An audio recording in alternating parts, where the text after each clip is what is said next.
boa tarde para você que nos acompanha pela Rádio Câmara, TV Câmara, YouTube e Facebook. Começa agora mais um Em Pauta especial pelo mês da mulher, encerrando, já partindo para o final desse mês que foi tão especial e com presenças tão marcantes e pautas tão importantes aqui na Rádio Câmara. Hoje eu converso com a pastora Érica Leite. Érica Leite é escritora, casada e mãe de 2 meninas. Atualmente é pastora auxiliar e por muitos anos foi bancária nos Estados Unidos. Além disso, já praticou judô e foi jogadora de vôlei e handebol.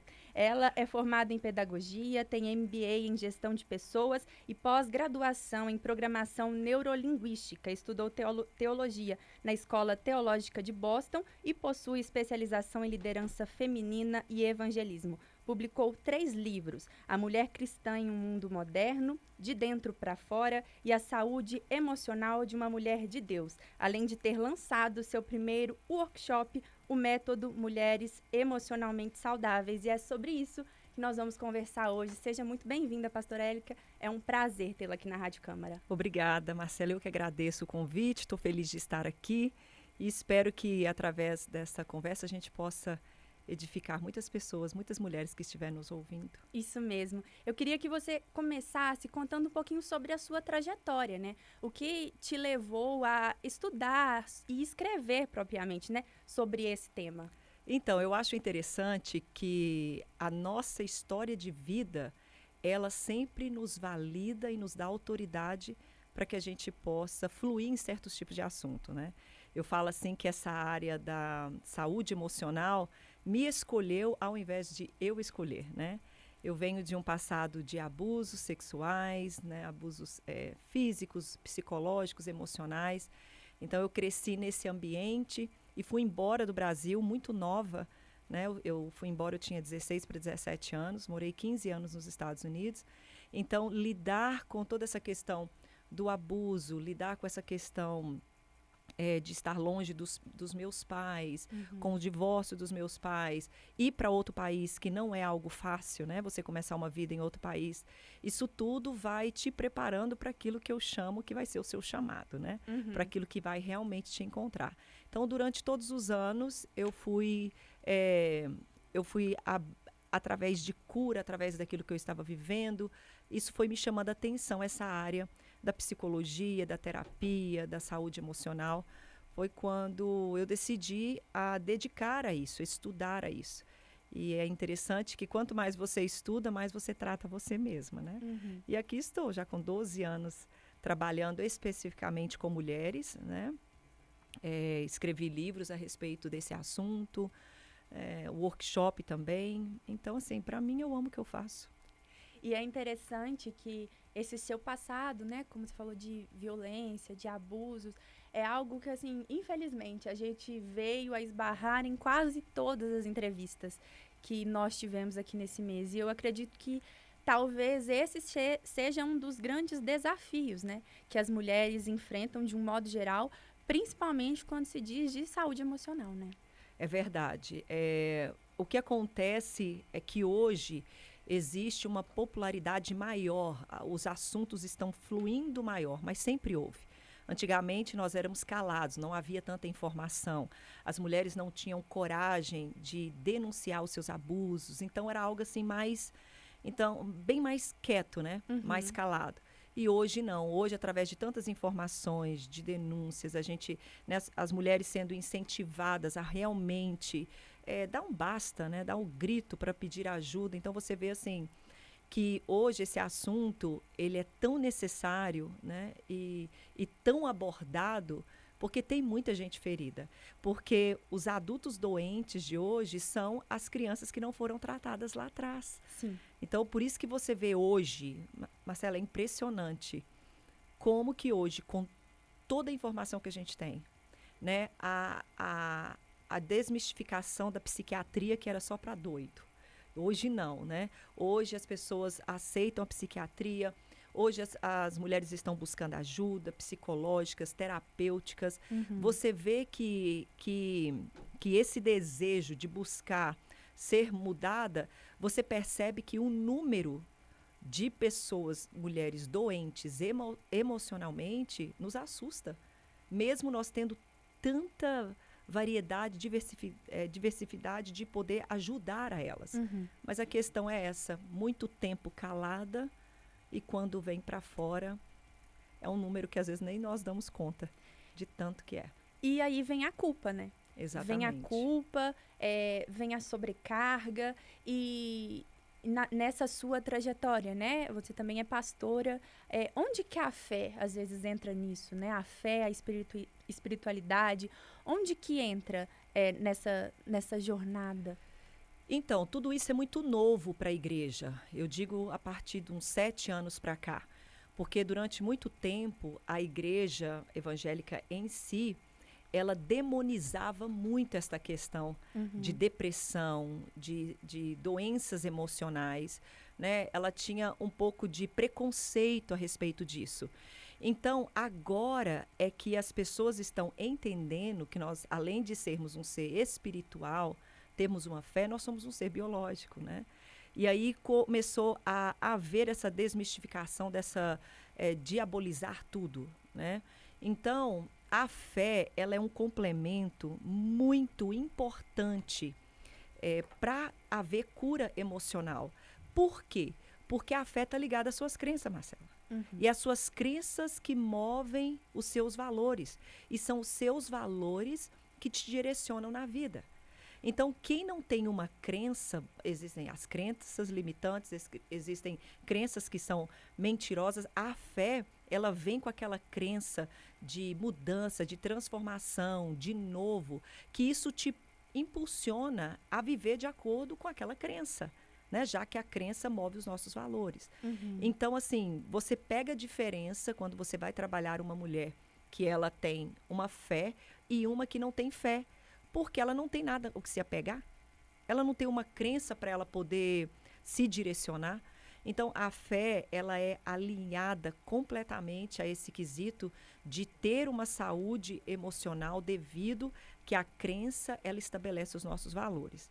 E os nossos valores são aquilo que nos guia. Então, você anda de acordo com o seu valor, né? E isso está muito ligado também, eu acredito, ao autoconhecimento, né? Exatamente. E aí, num mundo hoje onde a mulher é muito cobrada, né? Onde tem muita comparação, responsabilidades, e aí junta a maternidade com as responsabilidades de trabalho, casamento. Às vezes existe uma confusão ali da identidade, né? Dessa mulher. Então, como equilibrar, às vezes, tudo isso, né? Sendo mulher?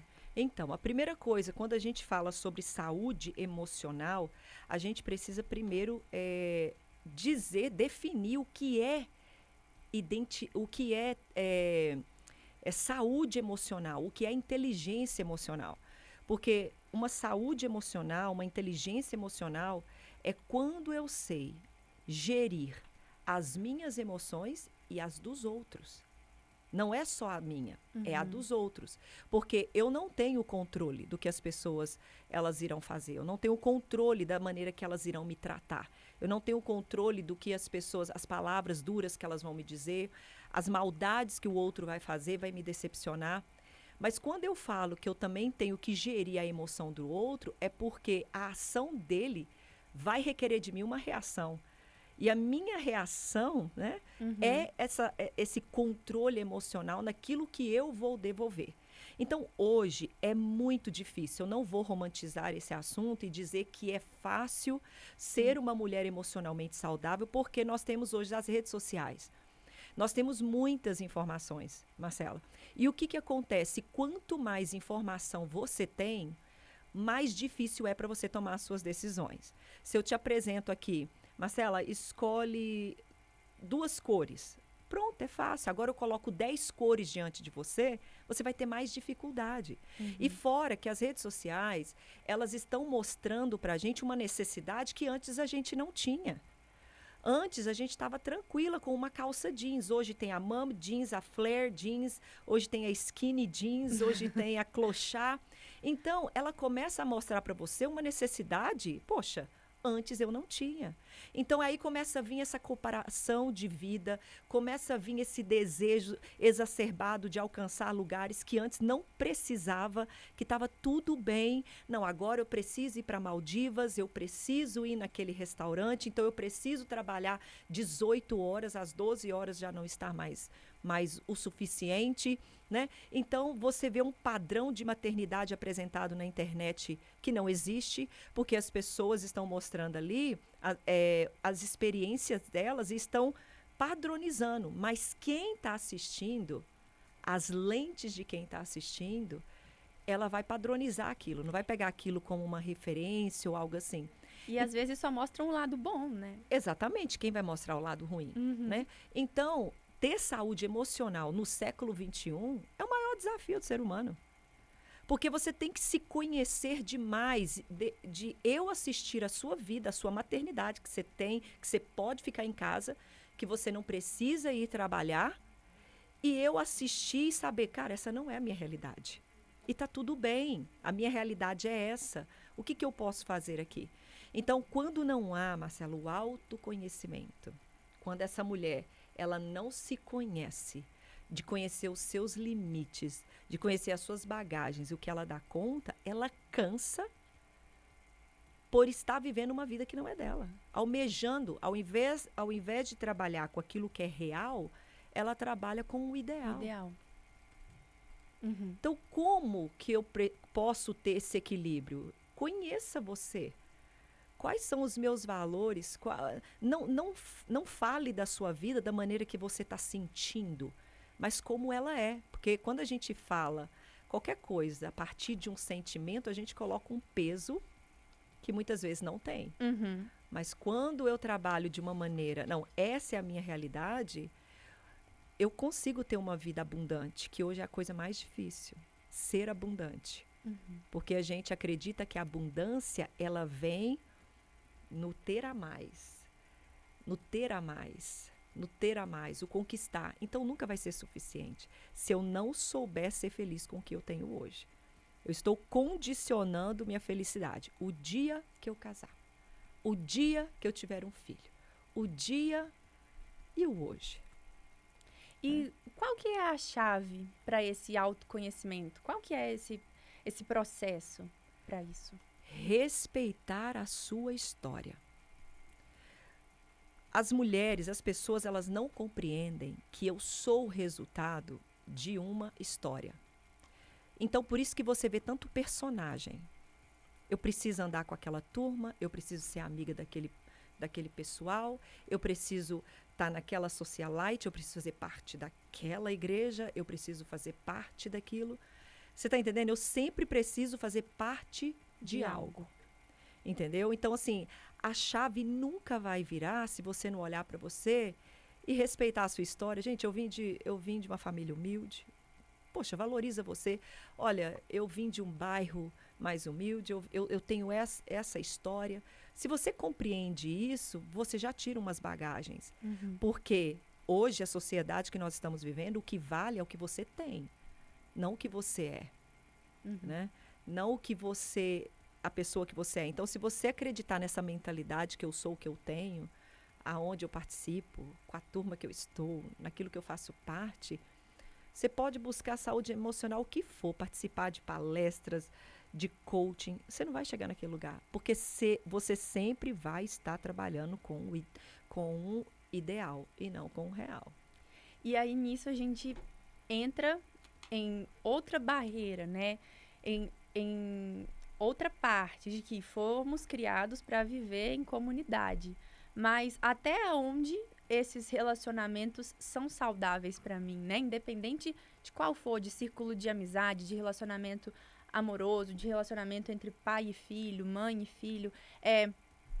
Como viver relacionamentos saudáveis pelo meu bem-estar? Primeiro, você precisa entender o que é relacionamento. Relacionamento é uma troca de bagagem. Então, assim, primeira coisa que as pessoas precisam entender, porque a maioria dos relacionamentos, eles são com interesse, um prol de algo que eu desejo. Mas as pessoas não entendem é que o relacionamento, por ser uma troca de bagagem, você vai compartilhar comigo aquilo que você tem. Uma via de mão dupla. É uma via de mão dupla. E esses relacionamentos nos moldam. Às vezes, você que está nos ouvindo não entende por que você é tão negativa. Olha para o seu ciclo de amizade, você vai entender, né? Então, é literalmente, você vê grupos andando junto, mulheres problemáticas com mulheres problemáticas.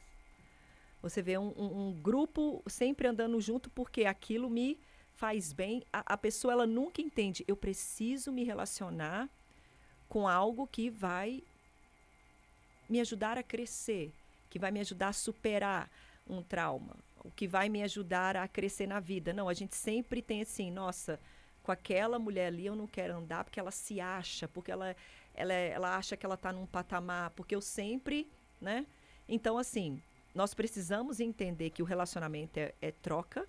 Então, isso quer dizer que você primeiro precisa saber onde você quer chegar. Onde você quer chegar? Os ambientes, a psicologia diz que o ambiente ele tem o poder para me moldar. Agora, a Bíblia já ensina que nós temos o poder para moldar um ambiente. Tudo que vai partir de dentro para fora, né?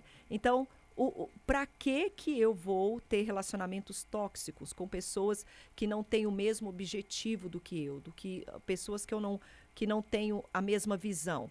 É interessante, Marcela, porque a Bíblia fala de 3 tipos de relacionamento. Ele fala sobre amar a todos, que é suportar uns aos outros. Ele fala sobre aliança, né? Ele fala sobre suportar, amar e aliança. Suportar é o que nós estamos num ambiente de trabalho. Nós precisamos suportar uns aos outros. As pessoas entendem que suportar eu tenho que aguentar. Não é, você dá suporte para o outro, né? Com aquilo que você é. Então aqui nós suportamos, damos suporte uns aos outros. O amor é aquele que não é baseado no sentimento. Eu faço bem para você, né? Se o teu inimigo te pedir uma água, dá uma água. Então, amar ao outro como a ti mesmo. Então, eu vou fazer o bem para você. Agora, a aliança são poucos. Porque a aliança é aqueles que têm o mesmo objetivo que você. Então, a gente está colocando pessoas erradas nas nossas mesas. Estamos fazendo pessoas certas se levantarem das nossas mesas. Então, a gente não sabe escolher quem vai sentar nas nossas mesas. Com quem nós estamos aliançando, com quem nós deveríamos estar dando somente o nosso amor. Tá aqui, ó, você está precisando disso. A quem nós deveríamos estar dando suporte. Então, está uma salada mista. Então, as pessoas, primeiramente, elas precisam entender o que é relacionamento. Entendendo que relacionamento é uma troca. O que é que você deseja?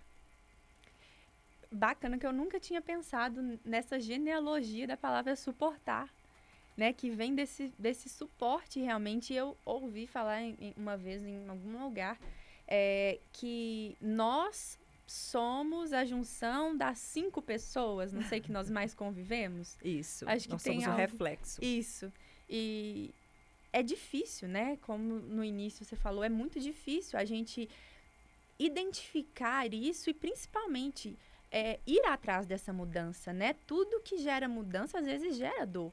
Porque né? É confortável demais. Uhum. Se eu quero crescer, se eu quero fazer um concurso, eu começo a andar com pessoas que têm esse tipo de visão. Isso vai mexer na minha zona de conforto. Porque vão ser pessoas, às vezes, que são mais inteligentes do que eu. Pessoas, às vezes, que vieram de uma educação diferente. Então, assim, você estar ali para aprender, primeiro você tem que ter um coração muito humilde para isso. Então, é mais fácil eu ficar com aquela turma que não quer nada, que não faz nada, mas eu estou sonhando lá na frente. Novamente, tudo é sobre o ideal, mas a pessoa ela não presta atenção no real dela, com quem você está andando. Você quer passar num concurso, mas você vai olhar a sua cabeceira, ali do lado do seu criado mudo tem uma revista da Capricho. Você está entendendo? Tipo assim... Então, as pessoas, elas estão perdidas nesse âmbito. Por isso que gera tantas doenças emocionais. Porque as pessoas, elas não sabem com quem estão se relacionando. Elas não sabem, elas sabem o que querem, só trabalham com o ideal, mas não prestam atenção no seu real. Por quê? Porque a maneira que eu decido me posicionar hoje determinará os lugares que eu ficarei de pé amanhã. Um exemplo disso é Nelson Mandela. Um homem que foi preso pelo regime apartheid por prisão perpétua, não tinha nenhuma previsão que ele seria solto, passou 27 anos numa cadeia, mas dentro da cadeia ele estudou administração pública. Dentro da cadeia ele lia livros, tudo a respeito disso. Os seus companheiros de cela falavam para ele assim, você é um louco, você está louco, nós nunca vamos sair daqui. E ele falava, isso vai mudar na sua vida? Isso vai mudar na sua vida. E ele falava, eles podem ter prendido o meu corpo, mas a minha mente é livre. Ou seja, ele posicionou num lugar, a maneira que ele decidiu posicionar hoje, determinou que 27 anos depois ele seria o primeiro presidente negro da África do Sul. Então, meninas, vocês que estão nos ouvindo, preste atenção nas suas escolhas de hoje, nas suas amizades, em seus relacionamentos, porque tudo isso é que está determinando o lugar que você vai estar de pé amanhã. Aí, quando isso não acontece, Marcela, é onde vem os vitimismos, aonde vem terceirizar, eu estou assim por causa de você, eu estou assim porque eu nunca tive oportunidade, eu estou assim porque meu pai me abandonou, eu estou assim porque eu fui traída. Então, a gente sempre vai para essa autossabotagem de terceirizar, responsabilizar o outro pela maneira que eu me encontro hoje. Mas o que eu estou fazendo com o meu hoje? E é um ciclo, né? Exatamente. O que eu estou fazendo com o meu hoje? Nosso tempo, infelizmente, aqui é muito curto, né? Por mim, a gente ficava aqui ainda conversando por horas e horas. Mas eu queria, pastora Érica, que para encerrar, você deixasse uma mensagem de encorajamento, né? Como foi toda essa entrevista, mas ainda mais agora, para todas as mulheres que nos acompanham, que nos escutam, que nos assistem nesse momento. Olha, se de tudo que nós falamos aqui, algo que eu quero que você guarde, é entender essa verdade de que as decisões que você está tomando hoje, a maneira que você está decidindo, mulher, se posicionar hoje, vai determinar os lugares que você ficará de pé amanhã. O que é que você deseja? O que você deseja precisa estar alinhado com o que você faz hoje, porque você não é o que você diz. Nós dizemos tanta coisa ao nosso respeito, mas nós somos aquilo que nós fazemos, aquilo que nós nos posicionamos. Então, que você guarde essa mensagem e que hoje mesmo você possa começar a investir na sua mudança. A pastora Érica Leite tem mais de 60 mil seguidores no Instagram, impulsionando e inspirando tantas mulheres, né, para essa mudança. E quem nos escuta agora e deseja acompanhar mais sobre o seu trabalho, como pode fazer? Ali no nosso Instagram, nós temos o LinkedIn, que aí você tem acesso aos nossos livros, que são todos e-books, ao workshop. E ali a gente é bem ativo na nossa página, conversando, instruindo a todas essas mulheres. Muito obrigada, pastora. Foi um prazer te receber aqui, conversar sobre esse assunto tão importante. Obrigada. Muito obrigada para você que acompanhou mais uma entrevista aqui no Em Pauta. Hoje eu conversei com a pastora Érica Leite, escritora de 3 livros e criadora do workshop Mulheres Emocionalmente Saudáveis. Assim, a gente vai caminhando para o final desse mês que foi tão especial e de conversas tão importantes sobre as mulheres. Até amanhã.